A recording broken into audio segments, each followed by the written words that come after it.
Good morning, everyone. So, today we are going to tackle another topic in general education. It's all about writing in the discipline. But before we start, these are the subtopics of writing in the discipline. We have first common sentence errors and fragments, run-on sentences, and comma splice. Letter C, dangling and misplaced modifiers. Letter D, faulty parallelism. And letter E, faulty coordination. F, subordination. For the second topic, we have the topic sentence and the paragraph. Under this, we have topic sentence, paragraph, elements of a strong paragraph, transitional and cohesive device, the thesis statement, and for the third part, we have patterns of paragraph development. Under this, we have narration, descriptive essay, process essay, comparison contrast, and cause and effect relationship. Okay. So, this topic, writing in the discipline, the intellectuals, we have used English language in special purposes. So, let us first discuss under the common sentence errors, which is fragments. So, a sentence fragment fails to be a sentence in the sense that it cannot stand by itself.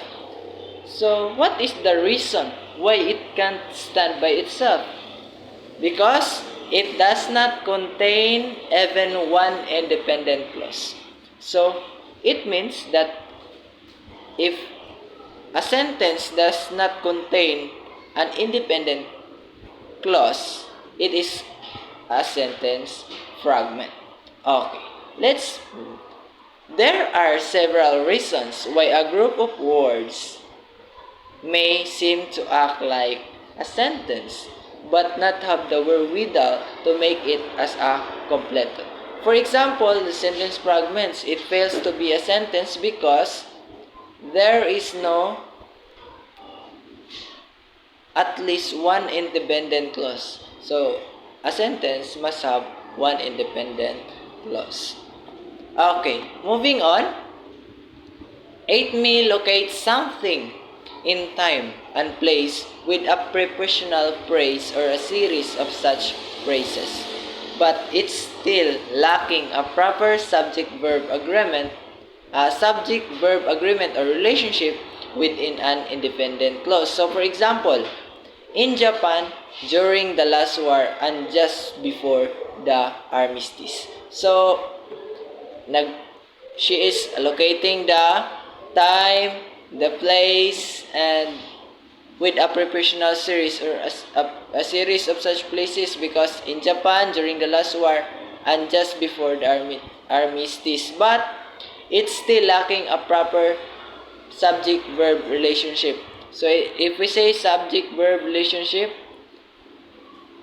there was no subject. There was no subject, and also there was no verb. So therefore, it is a sentence fragment because it's lacking an independent clause. Okay, for the second example, we have it describes something but there's no subject-verb relationship. So, the sentence is describing but there is no subject-verb relationship. So, for example, working far into the night in an effort to salvage her little boat. So, as we can see, there is no subject-verb relationship in the sentence, and we call it a sentence fragments. So number 3, it may have most of the makings of a sentence, but still be missing an important part of a verb string. So the only problem of sentence fragments is the verb. So some of the students, example, some of the students working in Professor Espinosa's laboratory last semester. So the only taken on a sentence is all about. It's just like a narration that some of the students working in Professor Espinal Labrador last semester. So, the doer of the action is not being simplified or wala gipakita dito kung unsa ang ilang gitrabaho. They are just like narrated. Okay. Moving on, we have it may even have a subject-verb relationship, but it has been subordinated to another idea by a dependent and cannot stand by itself. So, a sentence fragment might have a subject-verb relationship, but it has been subordinated to another idea. So, it means there's a subject-verb relationship, but the idea is not onto it. It was gathered to another idea. So, example, even though he had the better arguments and was by far the more powerful speaker. So, yes, wala siya, it has a subject-verb relationship since even though na he. But, better arguments, so, another thoughts ang gihatag na pud in the next slide. Okay, so now let's move on to dependent word fragments. Some words begin with a dependent word are fragments. Following is a list of common dependent words. Whenever you start a sentence with one of these words, you must be careful that a fragment does not result. So, these are the list of dependent words we have after, if, even if, when, whenever, even though, in order that, whether, although, though, where, wherever, until, as, since, who, whose, because, that, so that, how, before, unless, while, whatever, which, and whichever. Okay, let us move on to the next subtopic. We have the run-on sentences and comma splice. But before we go to comma splice, we will first tackle what is a run-on sentence. A run-on sentence is two complete thoughts that are run together with no adequate sign given to mark the break between them. Okay, take note of this. Some run-ons have no punctuation at all to mark the break between the thoughts. Such run-ons are known as fused sentence.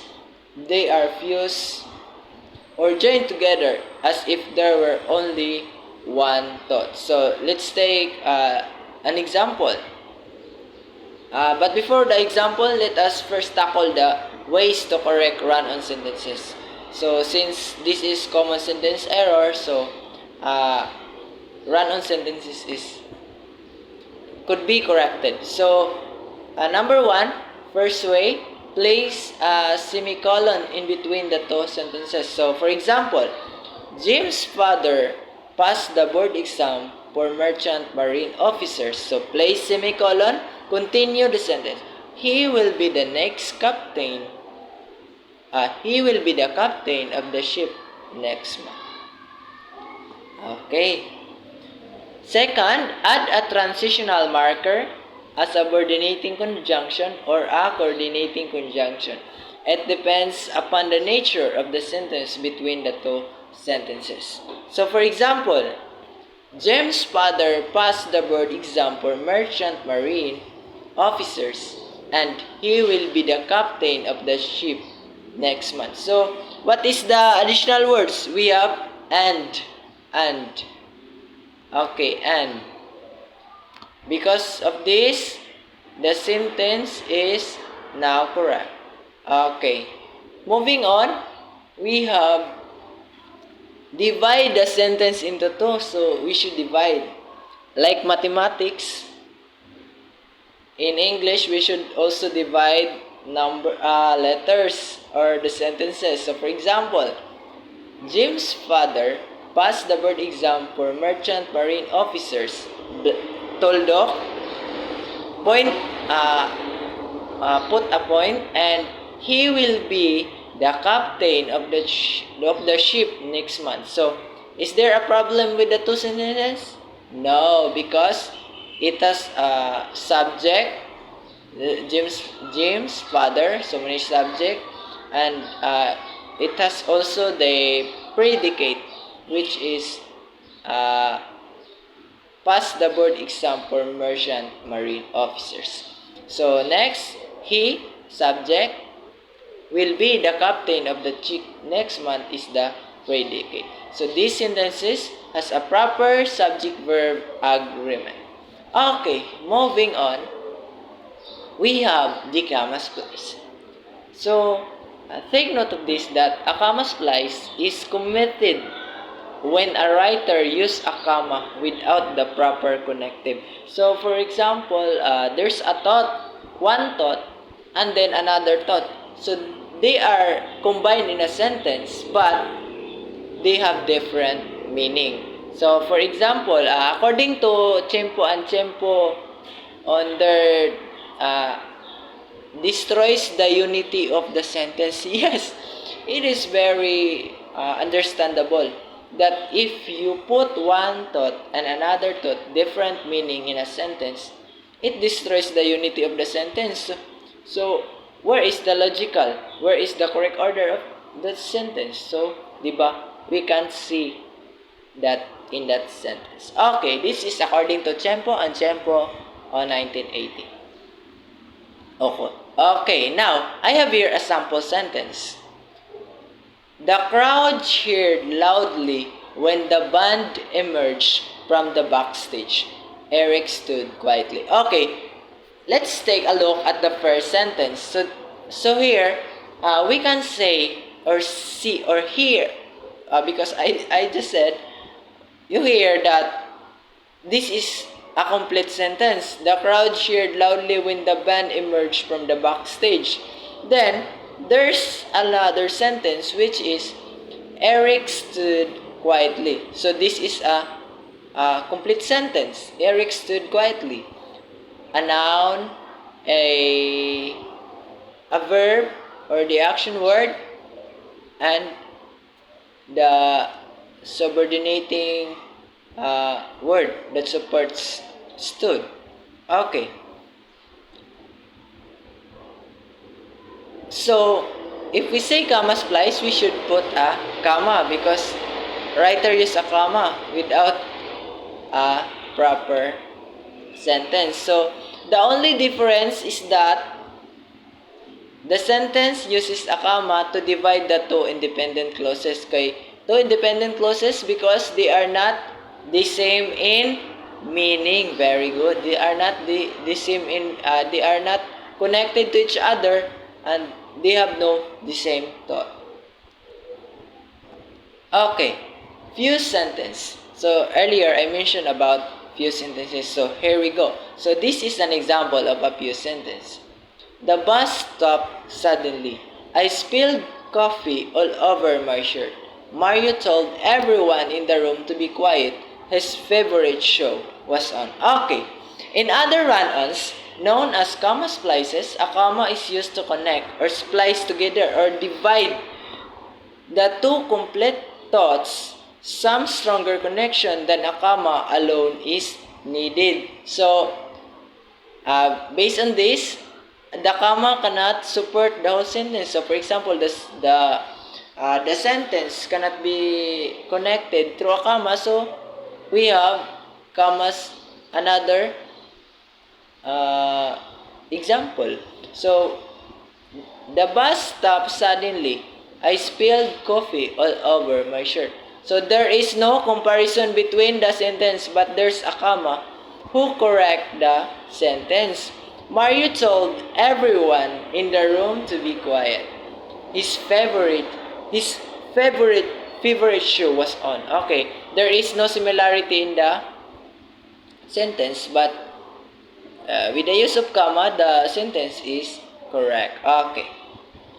Let us move on to dangling and misplaced modifiers.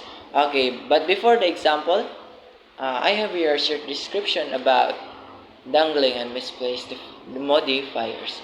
Misplaced meaning not written, not put in the proper place. We often use phrases to describe words within sentences, and we determine the meaning of our sentences by placing these descriptive phrases next to the words to point or to modify. So, in the word modify, for example, I saw a boy running down the street indicates that the boy was doing the running. Okay, it is very understandable within the sentence. But if we change the sentence into running down the street, I saw the boy, we would be suggesting to readers that I was doing the running, not the boy. Okay, so therefore, it is very important to take note how to place or when to modify. So for example, the definition. Sometimes we became careless and placed descriptive phrases far away from the words they modify, making our sentences unclear or inaccurate. We call these phrases misplaced modifiers. Okay, for example, those mga famous vloggers. So for example, they say nga, I eat breakfast and I go to school. Then I go to school, the sun is very hot. So there is no connection, and that sentence is not in a proper way or illogical. Okay. This is an example of a misplaced modifiers. I was told that I had been awarded a scholarship by my professor. So I was told. So does the underlined phrases mean that the professor did the telling or the awarding? Or you get that idea to someone? Okay, so if the professor did the telling, we could make the meanings of the sentence clearer by repositioning the phrase, I was told by my professor that I had been awarded the scholarship, to make the sentence more clear. Kay, if we base on the first sentence, it's not the professor, it's the other who was telling, or the professor tell to the other person. Okay, dangling modifiers. Other times, we write descriptive phrases that point to or modify words that are not clearly stated in their sentences. We call these phrases dangling modifiers. So for example, walking to a college on a sub-zero morning, my left ear became frozen. So therefore, there is no comparison within the sentence. I just walking to college.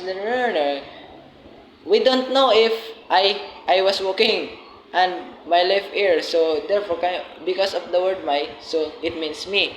So if we correct the sentence, it become walking to college on a sub-zero morning, I froze my left ear. So just like the first, the sentences are not connected.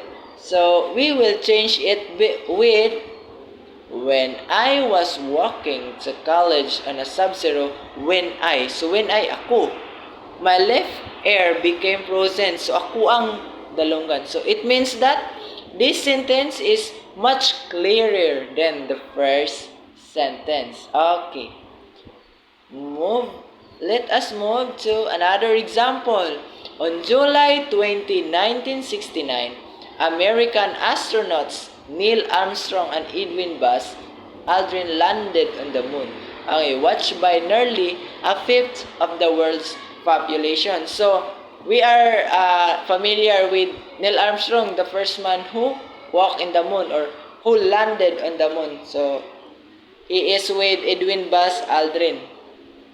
So, the sentence clearly states did not clearly state, or the statement said that the world is watching the moon. The moon is watching the world. So, the sentence is not correct because The world is watching the moon, not the moon watching the world. Okay, watched by an early a fifth of the world's population, American astronauts Neil Armstrong and Edwin Bass landed on the moon on July 20, 1969. Okay, so we can determine that there's a proper series of questions, proper series of sentences in this uh, alignment of subject-verb relationship in this sentence. Okay. Let's have another example. We have, when purchasing a cellular phone, the wide variety of calling plans and features overwhelms many people. So it means that it is not clearly because when purchasing, just purchasing. So what happens if we purchase? Just buying. So the next sentence does not support the main idea. So let us revise this with, when purchasing a cellular phone, many people became overwhelmed by the wide variety of calling plans and features. So who is overwhelming about the wide variety of calling? It means the many people, not the wide variety of calling plans and features overwhelms many people. We need to take note that we need to state the subject first before the predicate. Okay, another. We have on letter D, faulty parallelism. Words in pair or in series should have parallel structure. So for example, reading, cooking, baking, dancing. Okay, so we have, my job includes checking the inventories, initialing the order, and to call the suppliers. So what do you call? Is that parallel? No, you're right. No, because checking, initialing, and to call. If we changed it into calling, so it is a parallel. Okay, another example. We have,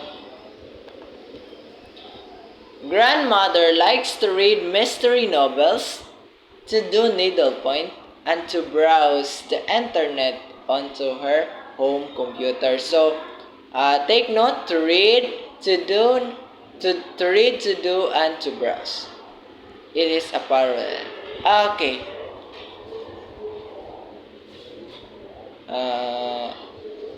Faulty parallelism is very easy. If it's a noun, noun until the last. If it's the ing, so until the last ing. Okay. We have faulty coordination. So faulty coordination, the coordinating conjunction. Unsa man to? What are the coordinating conjunction? We have and, but, for, nor, or, so, and yet. So these are the 7 coordinating conjunctions. Okay. In a faulty coordination, you should identify this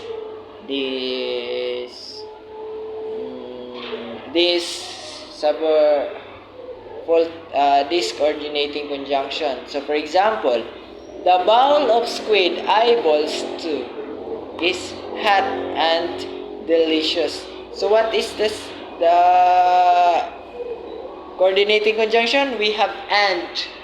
Okay, another example. The squid eyeball stick is so thick that you can eat it with a fork or spoon. Okay, or is the coordinating conjunction. Okay. Subordination. So this is the last part of the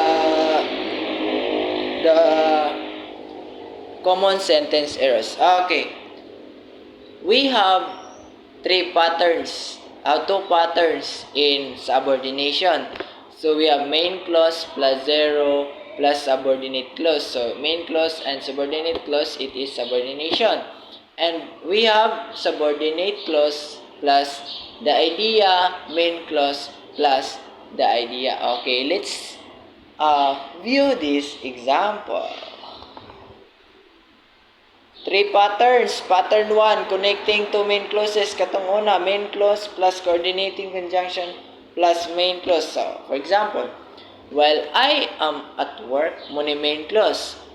My dog Floyd sleeps on the bed. Okay, the coordinating conjunction and my cat Buster naps in the bathtub. Okay, so the main clause, my cat Buster naps in the bathtub. Main clause, while I'm at work, my dog Floyd sleeps on the bed, and the coordinating conjunction. Another pattern 2, we have connecting two items. Very easy. Two items, just two items. We have item plus coordinating conjunction plus item. Okay. Take a look of this example. My dog Floyd has too many fleas. There are coordinating conjunction and too much hair. Too many fleas and too many hair. Too much hair. That describes the dog. What is the name of the dog? Floyd. Okay. Pattern 3. We have connecting 3 or more items in a series. Item plus coordinating conjunction plus item. Okay. Let's take a look for this example. Swatting olives off the kitchen counter. Okay, item. First item. Dragging toilet paper streamers to the house. Second item. Plus the coordination conjunction and. Okay, the item. Terrorizing juggies gesture, the parakeet have consumed another of Buster days. Okay, this is an example of the pattern 3 in subordination. Now, let's please take note of this, that a subordinating conjunction joins a subordinate clause to a main clause. So, and because of the and. Okay, adverb clause is always introduced by a subordinating conjunction. Okay, katong clause o main clause. Okay. Noun clause and adjective clause sometimes are. Okay, it is also existing in noun clause and adjective. Adverb clause, before you go, sign the logbook. Okay. There's a comparison in the sentence. Noun clause, he asked if he could leave early. So, ako nangutana kung pwede ba ko mo uliog sa'yo. Is that understood? Okay. Very understandable. An adjective clause, that is the place where he was last seen. So, a subordinating conjunction is always followed by a clause. Many subordinating conjunctions can be other parts of speech. So, for example, adverb, Jill came tumbling after. So, si Jill is described tumbling. Jill came after, tumbling after. Jill came tumbling after Jack. So, it is a prepositional sentence because there is a to noun. Okay. We will be moving on the topic sentence and the paragraph. So, a good paragraph contains several related sentences that support one main idea, which is limited to and focused in one sentence. These sentences helps guide the reader through the related sentence in the paragraph. The term used to identify this main idea is topic sentence. Okay, topic sentence. A topic sentence, it has two parts. A topic, keyword or phrase, direction. a general word which may be a conclusion, an opinion, or a statement about the topic. So for example, it is an example of a topic sentence. Okay. Doing housework can be very boring. Okay, there's a topic and a direction. One, the topic doing housework. So what is the result? Very boring. Okay. Take a look at this example. Topic doing housework is very boring. Browsing in a library, the direction is an exciting experience. It is just an example of a topic sentence. Okay, moving on, we have the paragraph. A paragraph has 3 parts. So, when writing a paragraph, there is a 3 parts. So, a topic sentence, support sentence, and a conclusion. So, it is just similar when we are crafting an essay. So, we have the introduction, 5 sentences. The body, we have 10 sentences. And the conclusion, 5 sentences. So, in the body, we have the support sentences that support the main or the introduction. So, for example, if I was talking about I said introduction, today we will be going to learn the 3 types of crafting an infinity box. So, inside in the body, I will support my introduction by saying, first, you need to, and after that, for the conclusion, okay, it is very important to know these patterns so that we can use it in our daily life. So, it is an example of a paragraph. I know that it was not crafted well because it is just an example. And for example, my blind date last night was a disaster. Wow! I got wet because just I stopped to pick up my date, it started raining and she borrowed my raincoat. At dinner, she ate so much that I had to use my next day's lunch money to pay for her meal. I had a terrible time because she could not dance. To make matters worse, I had a cut on my lip that hurt when I kissed her.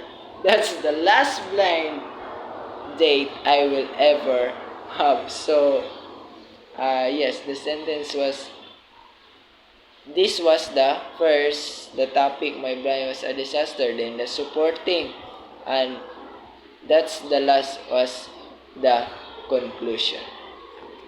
So, let's take a rest and we will just continue this after a while.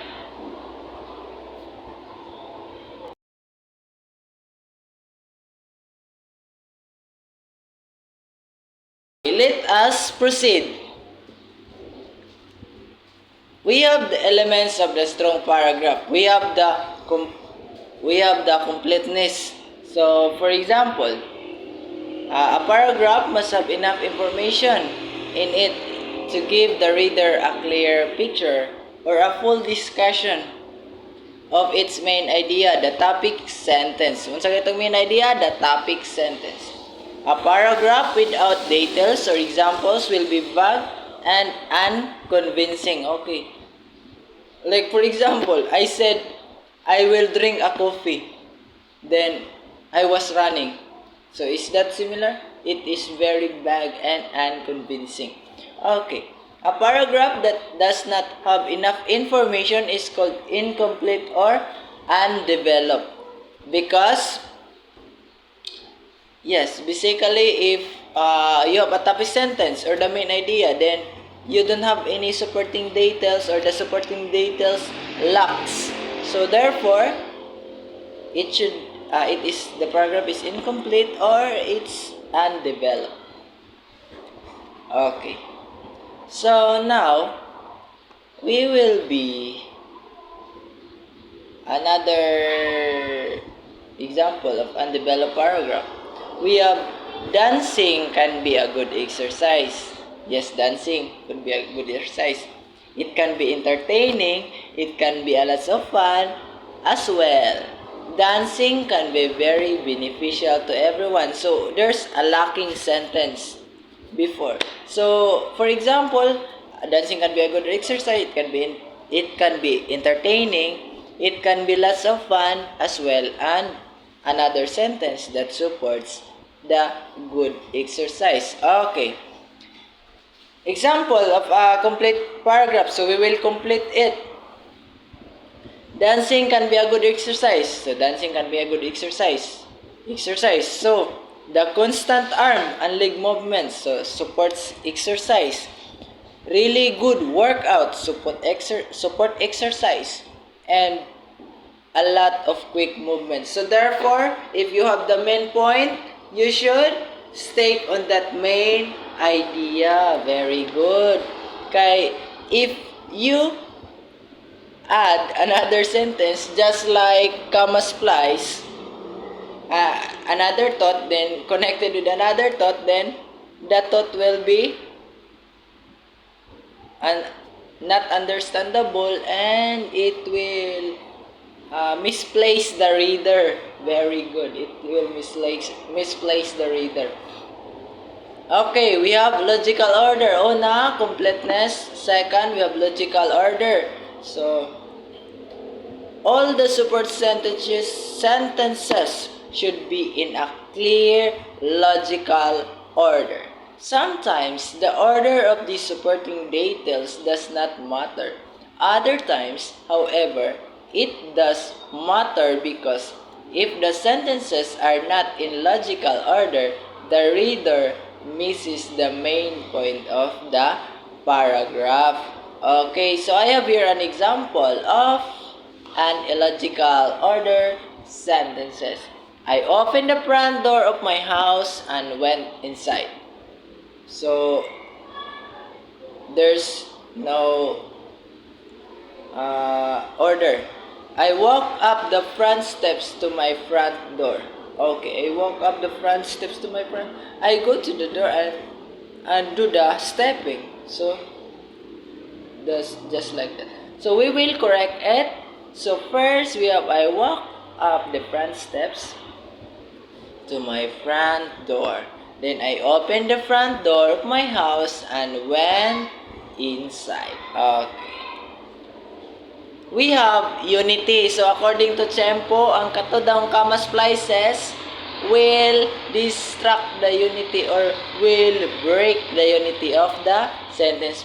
But this, we have the paragraph.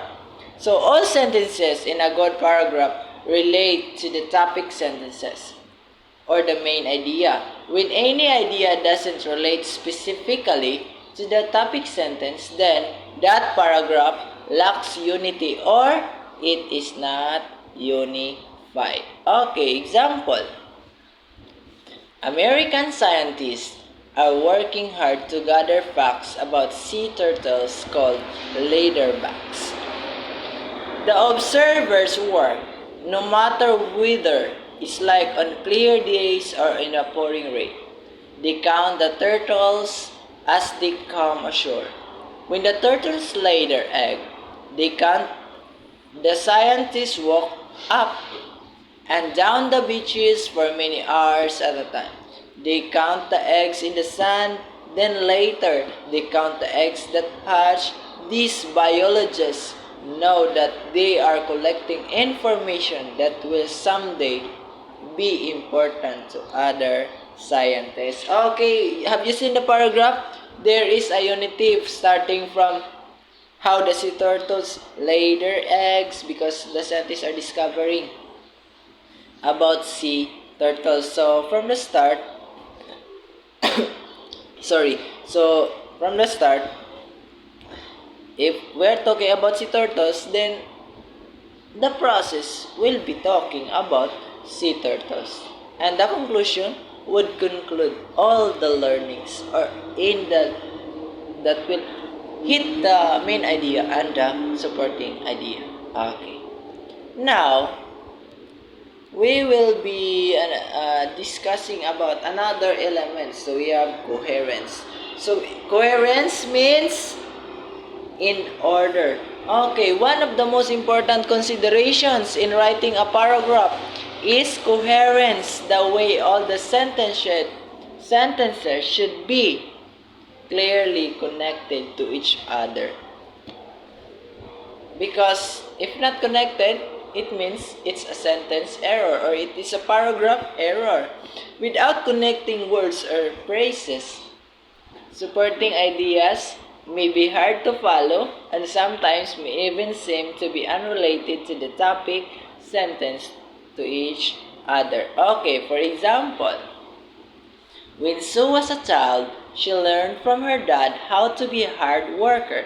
For example, she always helped in the yard. Many times they mowed the lawn together. Sue emptied the grass catcher, and he did the heavy part by lifting the barrels full of grass. Working together, they did not quit until the job was done.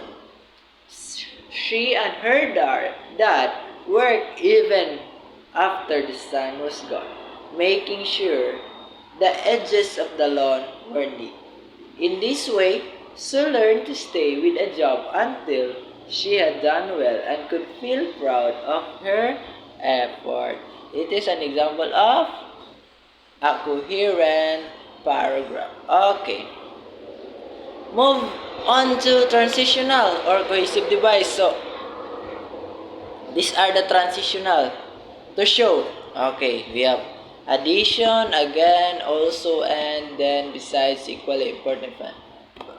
Then, two. Okay. So, just take a look at the slides that I've been presenting.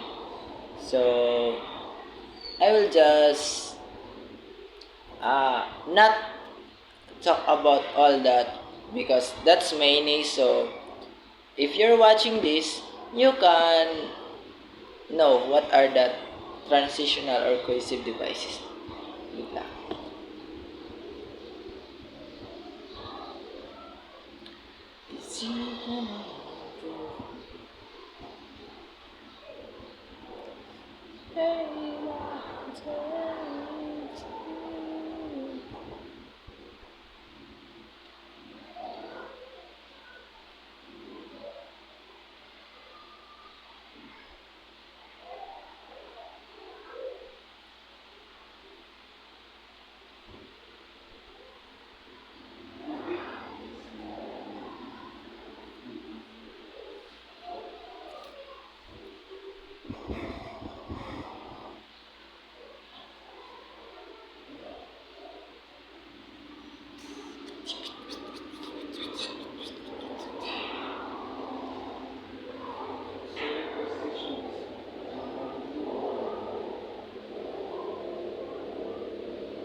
Okay, so go back to this discussion. We have now the thesis statement.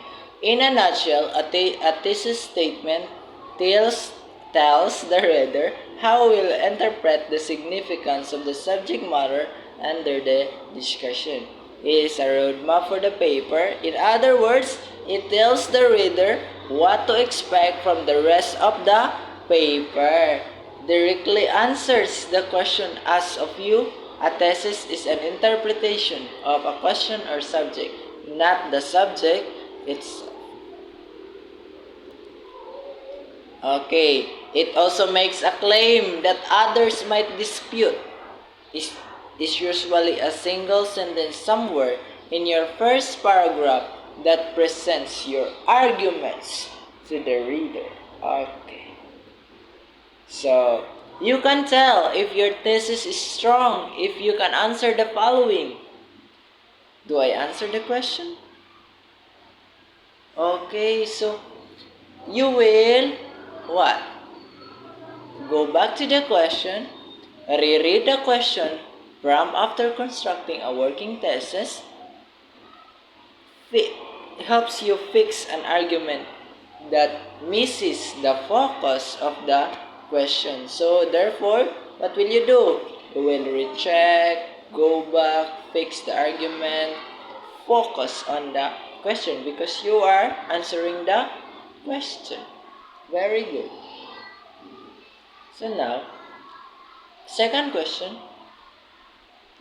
How I have take a position that others might challenge or oppose. So if your thesis simply states facts that no one would or even could disagree with, it's possible that you are simply providing a summary rather than making an argument. So therefore, you would what? You would change that thesis statement. Okay. Third, is my thesis statement enough? These thesis statements that are too vague often do not have a strong argument. So, if there's too vague kanang the reader, it may dislocate the reader. So, it means it is not having a strong argument. Because why? Because that argument is misleading the reader. Okay, for example, if I will focus on one thought, then I will tackle another thought, it will get rumbled. And that is the sentence telling us it is too bad. Okay, does my thesis pass the so what is? So what are the so what is? So what?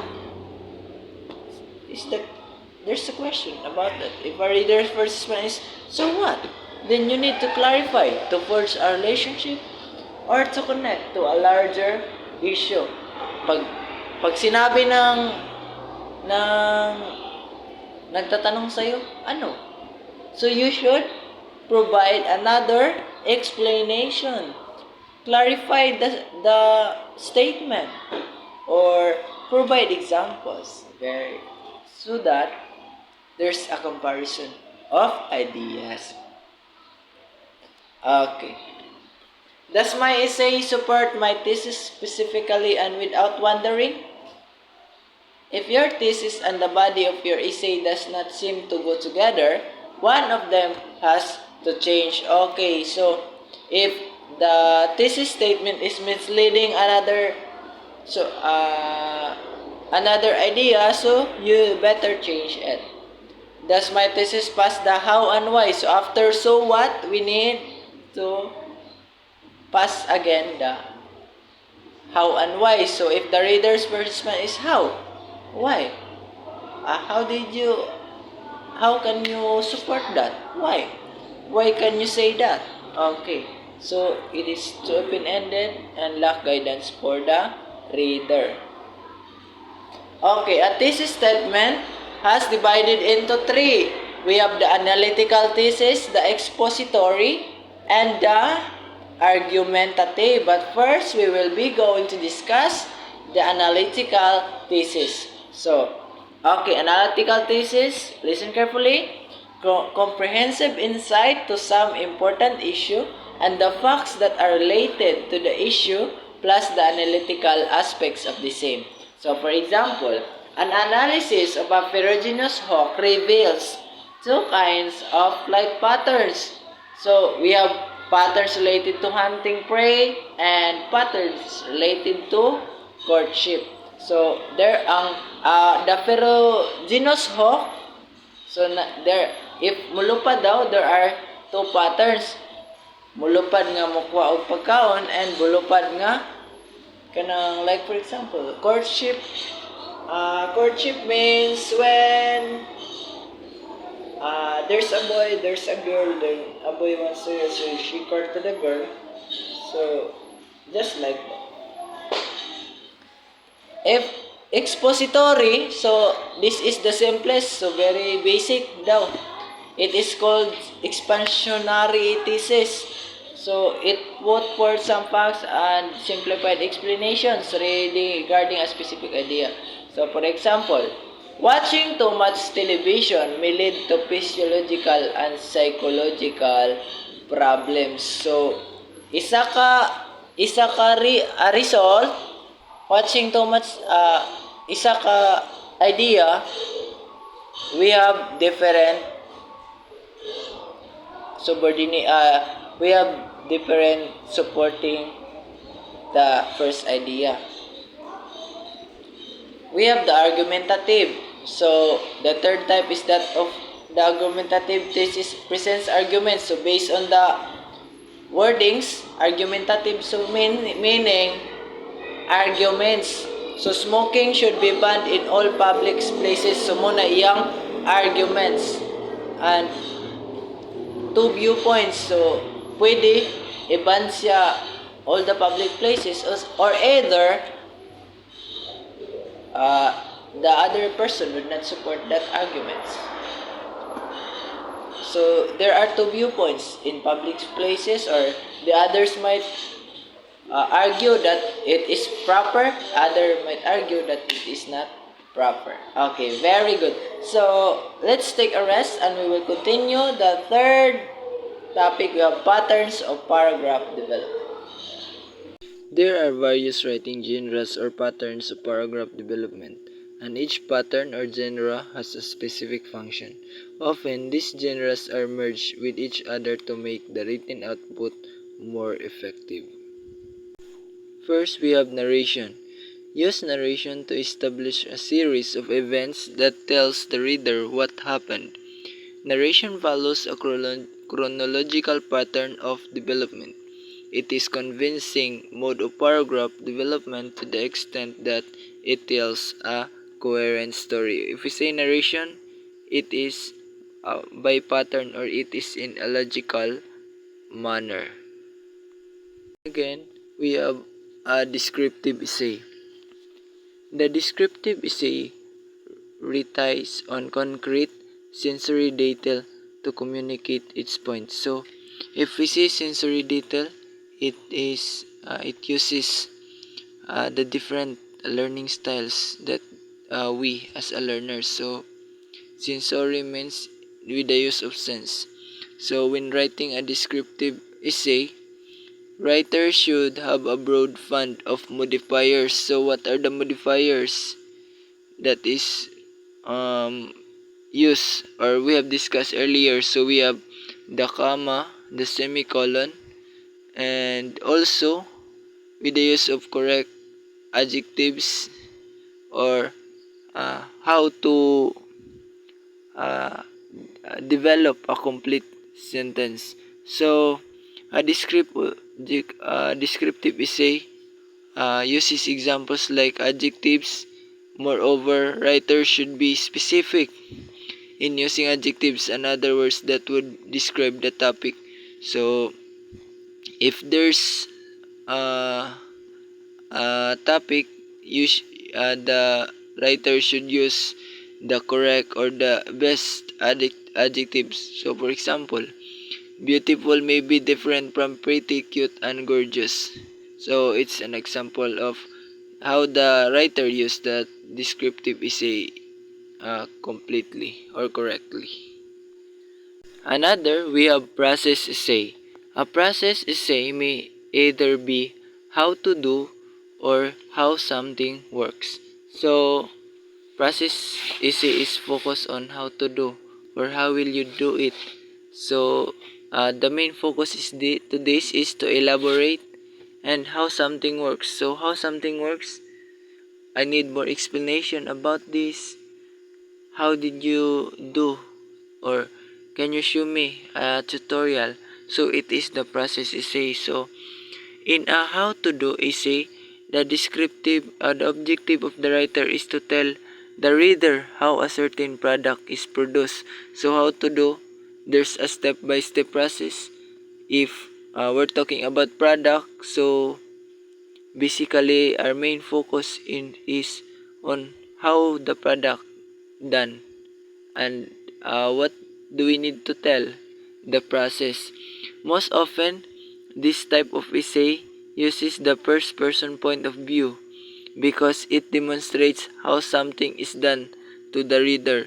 So, for example, how to apply for the Fulbright Scholarship Grant. So, we are aiming for the process of how to apply a scholarship in the Fulbright.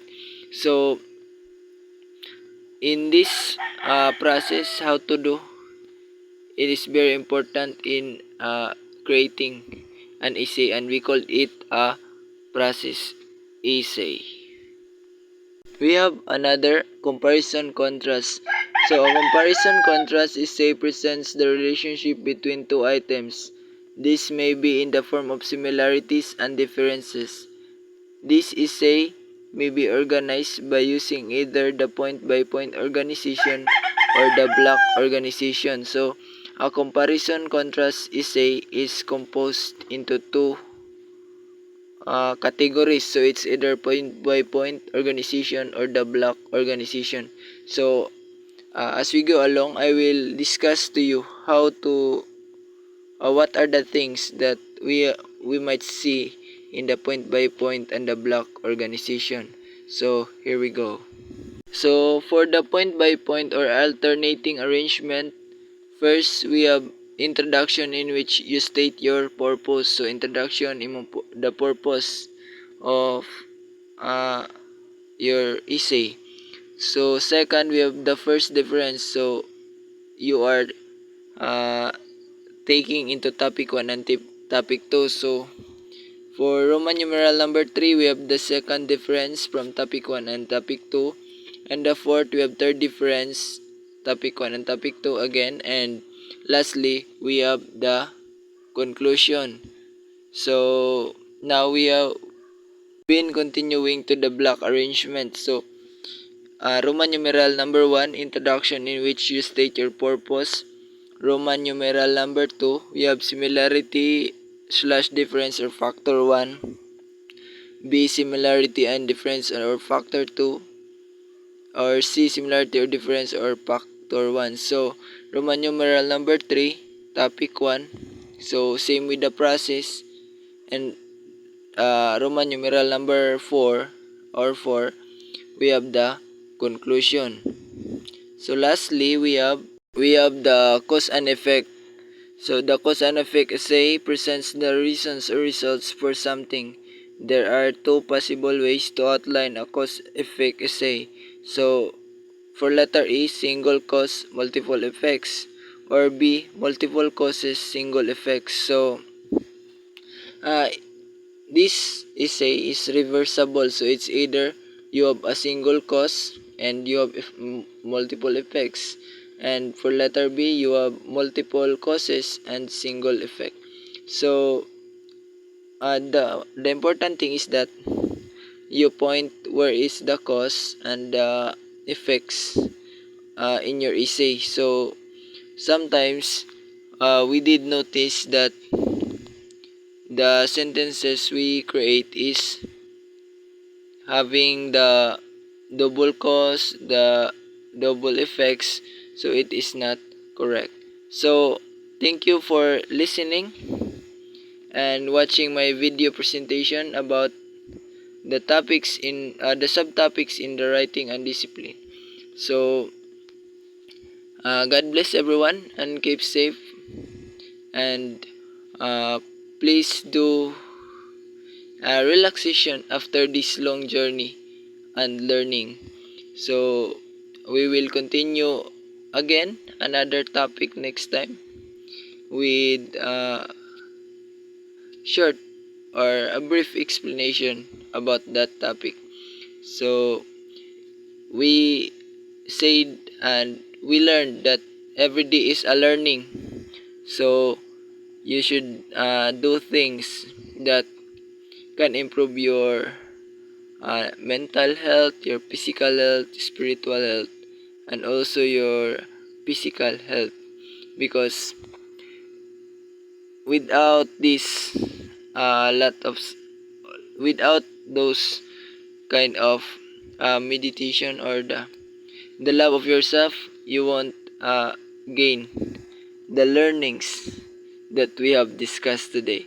So I leave you a quote that even though life is hard, so you need to work, or you need to get the idea how to make impossible to possible. Stay safe and God bless everyone.